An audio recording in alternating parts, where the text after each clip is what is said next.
Beauty और beast की कहानी। एक समय की बात है, एक व्यापारी अपनी 3 बेटियों के साथ रहता था। व्यापारी को अपनी तीनों बेटियों से प्यार था। एक दिन उसे किसी काम से दूसरे देश जाना था। जाने से पहले व्यापारी ने अपनी तीनों बेटियों को अपने पास बुलाया और पूछा, मेरी प्यारी बच्चियों, कहो मैं परदेश से तुम तीनों के लिए क्या लाऊं। पहली बेटी ने सुंदर कपड़े और दूसरी बेटी ने गहने मंगवाए।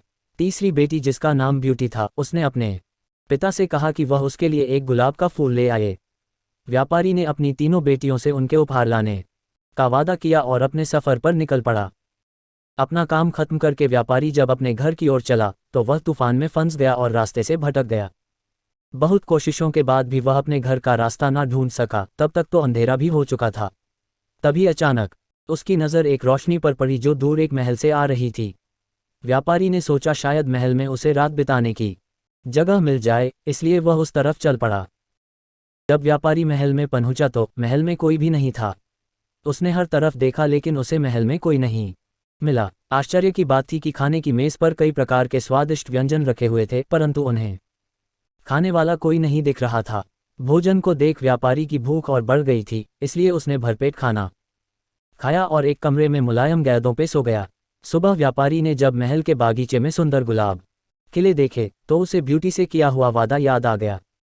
एक भयानक जीव प्रकट हुआ और बोला, मैंने तुम्हें अपना भोजन खाने दिया, अपने मुलायम गेंदों पर सोने दिया, और तुम मेरे ही बागीचे से गुलाब तोड़ रहे हो।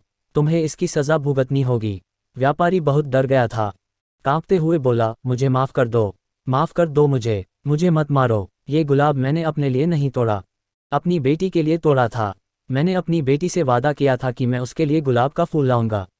यह सुनते ही राक्षस ने व्यापारी से कहा कि वह एक शर्त पर उसे छोड़ेगा, उसे अपनी बेटी को महल में भेजना। डरा और घबराया हुआ व्यापारी अपनी बेटी को भेजने का वादा कर वहां से चला गया। घर पहुंचकर व्यापारी ने अपनी बेटियों को सारी बात बताई और ब्यूटी से माफ़ी मांगते हुए कहा, अपनी जान बचाने के लिए मुझे उस समय कुछ समझ नहीं आया और मैं राक्षस से यह वादा कर आया। मुझे माफ़ कर दो ब्यूटी, अपने स्वार्थी पिता को माफ़ कर दो। ब्यूटी ने अपने पिता के गले लगते हुए तसल्ली दी, आप बिल्कुल परेशान ना हो पिताजी, मैं आपका किया हुआ वादा जरूर निभाऊंगी।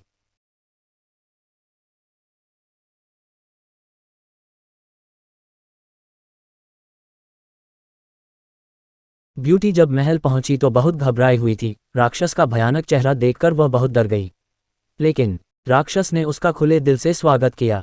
राक्षस ने उसे रहने के लिए अपने महल का सबसे अच्छा कमरा दिया, और जब ब्यूटी आग के सामने बैठकर कढ़ाई करती तब राक्षस उसके पास घंटों तक बैठा रहता और उसे निहारता रहता। धीरे धीरे दोनों को एक दूसरे का साथ अच्छा लगने लगा और वे अच्छे दोस्त बन गए। अब वह दोनों सारा दिन एक दूसरे से बातें करते और खुश रहते। राक्षस को ब्यूटी बहुत अच्छी लगती थी और वह उससे शादी करना चाहता था, लेकिन डरता था कि ब्यूटी एक राक्षस से कभी शादी नहीं करना चाहेगी। बड़ी हिम्मत जुटाकर एक दिन उसने ब्यूटी से अपने दिल की बात कहने का फैसला किया।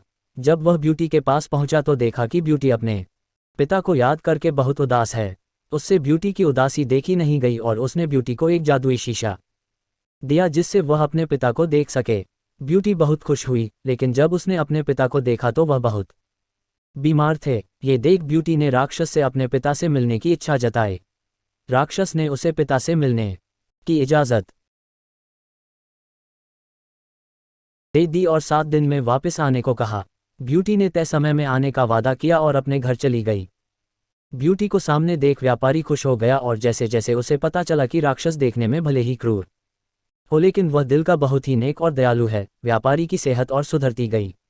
परिवार से मिलने की खुशी में 7 दिन कब निकल गए ब्यूटी को पता ही नहीं चला। एक दिन ब्यूटी ने सपना देखा कि राक्षस की हालत बहुत खराब है और जल्दी ही मरने वाला है। अगले ही दिन वह महल वापस आ गई और उसने पाया कि राक्षस बगीचे में बेसुध पड़ा हुआ था, जैसे वह मर चुका हो। ब्यूटी उसे देखते ही रो पड़ी, तुम मुझे छोड़कर मत जाओ, मैं तुमसे बहुत प्यार करती हूँ और तुमसे शादी करना चाहती हूँ। मैं अपनी सारी जिंदगी तुम्हारे साथ बिताना चाहती हूँ। जैसे ही ब्यूटी ने ये शब्द कहे, एक रोशनी ने राक्षस को ढक लिया और जब रोशनी गायब हुई तो भयानक और क्रूर दिखने वाला राक्षस एक खूबसूरत राजकुमार में बदल चुका था। राजकुमार ने बताया कि एक दुष्ट जादूगरनी ने उसे एक राक्षस बना दिया था और सच्चे प्यार से ही उस जादू को तोड़ा जा सकता था।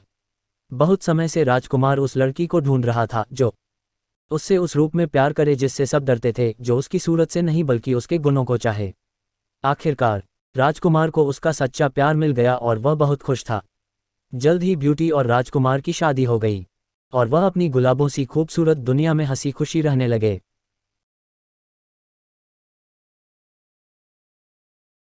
शिक्षा। इस कहानी से हमें ये शिक्षा मिलती है कि हमें किसी की सूरत को देखकर उसकी सीरत का अंदाजा नहीं लगाना चाहिए। इंसान का बाहरी रूप सिर्फ दिखावा है, उसका साफ दिल, उसके गुण देखकर इंसान से प्यार किया जाता है।